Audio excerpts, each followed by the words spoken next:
पूर्व सीजीआई राजीव कुमार के साथ सीक्रेट मीटिंग, मोदी शाह ने 48 घंटे में ही कर दिया खेल। हरियाणा महाराष्ट्र पर राहुल गांधी के दावे का मिला सबूत, जानिए पूरी कहानी।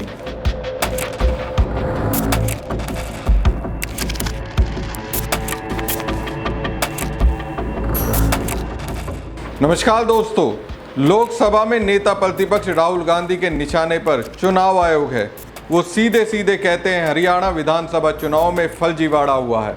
महाराष्ट्र में तरीके से चुनाव आयोग ने बीजेपी का साथ दिया। अब दोस्तों, एक अखबार ने इसी फर्जीवाड़े को लेकर सबूत पेश किए, जिसमें साफ लिखा है, दस्तावेजों से पता चलता है कि कानूनी अधिकारियों की आपत्ति के बावजूद चुनाव आचरण नियमों में बिजली की गति से संशोधन किया गया। जी हाँ दोस्तों, बिजली की गति से ही नियमों में ऐसा बदलाव किया जिससे पूरी तरह से फर्जीवाड़े को छिपाया जा सके। अच्छा, उस वक्त चुनाव आयोग के प्रमुख राजीव कुमार थे, जिन्हें मोदी शाह का परम भक्त समझा गया। उन्हीं के दौर में हरियाणा में विधानसभा चुनाव हुआ। वैसे हरियाणा में कांग्रेस की हार की बड़ी वजह, वैसे तो मैं उसके अंदर नेताओं की गुटबाजी को मानता हूं, लेकिन इस हार में चुनाव आयोग का भी हाथ था। जब रिजल्ट सामने आया तो हरियाणा के लोगों को यकीन नहीं हुआ।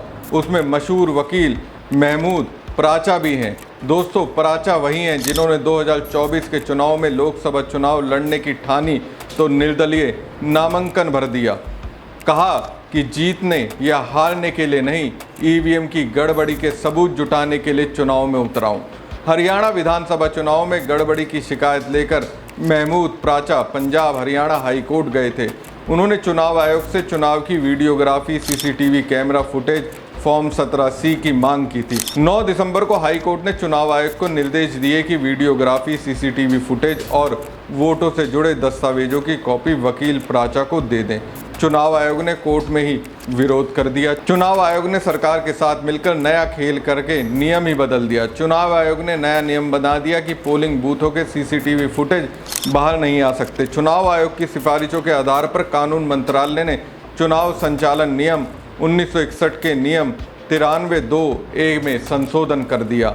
अब दोस्तों, एक दस्तावेज सोशल मीडिया पर वायरल हो रहा है, जिसे देखकर आप भी कहेंगे चुनाव आयोग ने ये संशोधन बिजली की गति से किया था। इसके बावजूद कि केंद्रीय कानून मंत्रालय के कानून अधिकारियों ने चुनाव आयोग की ओर से प्रस्तावित मूल मसौदे पर आपत्ति जताई थी। चुनाव आयोग ने 17 दिसंबर को कानून मंत्रालय को पत्र लिखकर चुनाव संचालन नियम 1961 में संशोधन का प्रस्ताव दिया था। ये पत्र मंत्रालय को 19 दिसंबर को मिला था। अगले ही दिन 20 दिसंबर को कानून मंत्रालय और चुनाव आयोग के अधिकारियों ने प्रस्तावित संशोधन पर चर्चा की, मसौदे में बदलाव किए, जिसे कानून सचिव और केंद्रीय कानून मंत्री ने मंजूरी देकर चुनाव पैनल को वापस भेज दिया। उसी दिन ही चुनाव आयोग ने कानून मंत्रालय को जवाब दिया, संशोधन का मसौदा प्रति स्वीकार कर ली और अनुरोध किया कि इसे जल्द से जल्द अधिसूचित किया जाए। संशोधन को 20 दिसंबर को रात 10:23 पर अधिसूचित किया गया। चुनाव आयोग की ओर से संशोधन प्रक्रिया शुरू करने के एक सप्ताह पहले 9 दिसंबर को पंजाब और हरियाणा उच्च न्यायालय ने चुनाव आयोग का हरियाणा विधानसभा चुनाव में मतदान से संबंधित वीडियो रिकॉर्डिंग और दस्तावेजों की प्रतियां वकील महमूद प्राचा को उपलब्ध कराने का निर्देश दिया था। मूल मसौदे में इस्तेमाल की गई भाषा पर कानून अधिकारियों की आपत्ति के बावजूद संशोधन को 2 दिन से भी कम समय में मंजूरी दे दी गई और अधिसूचित कर दिया गया। चुनाव आयोग चुनाव संचालन नियम 1961 के नियम 93 में संशोधन करना चाहता था। उस समय चुनाव संचालन नियम के 93 में इलेक्ट्रॉनिक वोटिंग मशीन इस्तेमाल किए गए और इस्तेमाल नहीं किए गए मतपत्र, मतदाता सूची की चिन्हित प्रति और फॉर्म 17A को छोड़कर चुनाव से संबंधित अन्य सभी कागजात के सार्वजनिक निरीक्षण की अनुमति दी गई थी। जो चुनाव में अपना वोट डालने वाले मतदाताओं का रजिस्टर है, इसका इस्तेमाल था कि कोई भी व्यक्ति मतदान केंद्रों के सीसीटीवी फुटेज और फॉर्म 17C जैसे इलेक्ट्रॉनिक रिकॉर्डिंग का निरीक्षण कर सकता था।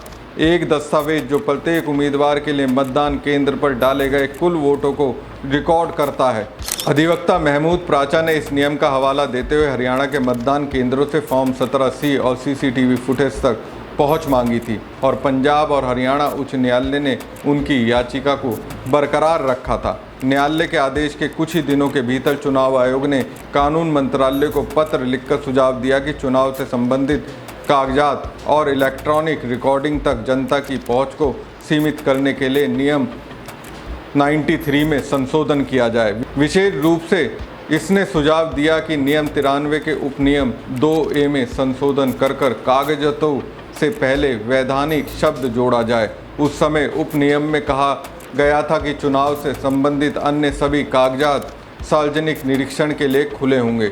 अपने पत्र में चुनाव आयोग ने तर्क दिया, गैर वैधानिक कागजात और इलेक्ट्रॉनिक रिकॉर्डिंग प्रदान करने के लिए पर्याप्त जनशक्ति की आवश्यकता होती है, जो चुनाव के बाद अव्यावहारिक है क्योंकि प्रशासनिक संसाधन काफ़ी कम हो जाते हैं। इसमें कहा गया कि चुनाव खत्म होने के बाद रिटर्निंग ऑफिसर का कार्यकाल समाप्त हो जाता है, इसलिए इतने बड़े पैमाने पर चुनाव के बाद गैर वैधानिक दस्तावेजों की आपूर्ति का अतिरिक्त कार्यभार उन्हें सौंपना क्षेत्र में प्रशासनिक कामकाज को बोझिल और पंगु बना देगा।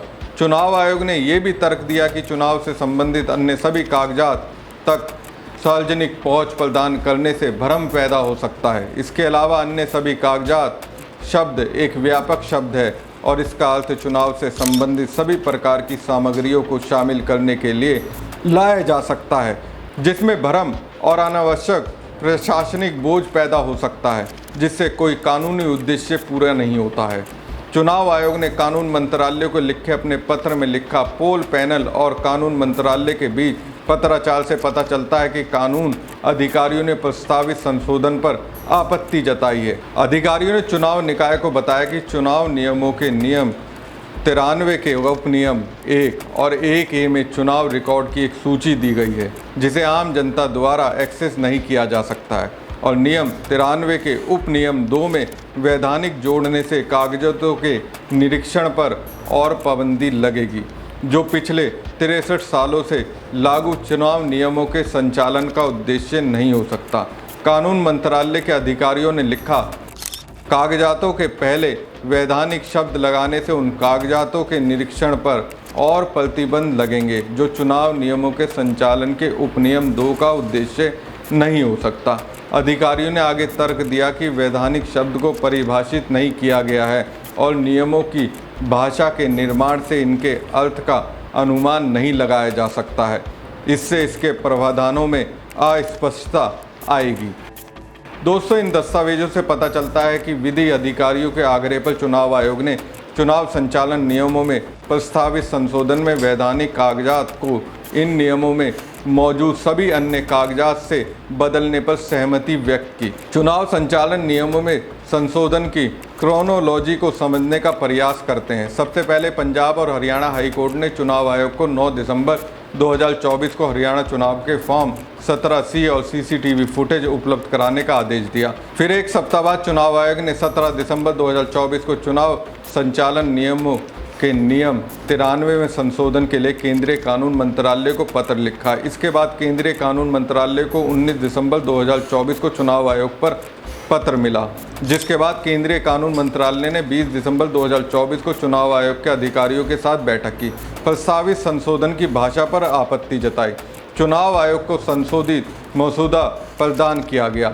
फिर चुनाव आयोग ने उसी दिन 20 दिसंबर 2024 को कानून मंत्रालय के संशोधित मसौदे की पुष्टि की और अनुरोध किया कि इसे जल्द से जल्द अधिसूचित किया जाए, जिसके बाद विधि मंत्रालय ने संशोधन अधिसूचना के लिए नोट को अंतिम रूप दिया और उसी दिन 20 दिसंबर 2024 को ALC, DLC, अतिरिक्त सचिव और केंद्रीय विधि मंत्री द्वारा इसे अनुमोदित किया गया।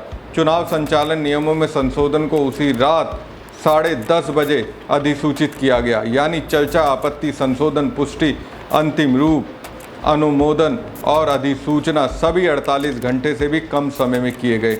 अब इसे क्या कहेंगे? कानून मंत्रालय के संशोधित मसौदे की पुष्टि करने वाला ECI का पत्र मंत्रालय को भौतिक रूप से 1 और 2 जनवरी 2025 को ही प्राप्त हुआ, जबकि संशोधन को 20 दिसंबर 2024 को अधिसूचित किया गया था। हो सकता है कि ECI ने 20 दिसंबर को ईमेल के माध्यम से अपनी पुष्टि दी हो और बहुत ज़्यादा जरूरी होने के कारण बाद में रिकॉर्ड के लिए भौतिक पत्र भेजा हो तो साफ है कि 48 घंटे पूर्व मुख्य चुनाव आयुक्त राजीव कुमार की अगुवाई में चुनाव आयोग ने मोदी शाह के लिए पूरे नियम के साथ ही खिलवाड़ कर दिया। हमारी खबर आपको कैसी लगी कमेंट बॉक्स में कमेंट करके जरूर बताएं। साथ ही पेज को ज़्यादा से ज़्यादा लाइक और शेयर कीजिएगा। धन्यवाद। पूर्व सीजीआई राजीव कुमार के साथ सीक्रेट मीटिंग, मोदी शाह ने 48 घंटे में ही कर दिया खेल। हरियाणा महाराष्ट्र पर राहुल गांधी के दावे का मिला सबूत, जानिए पूरी कहानी।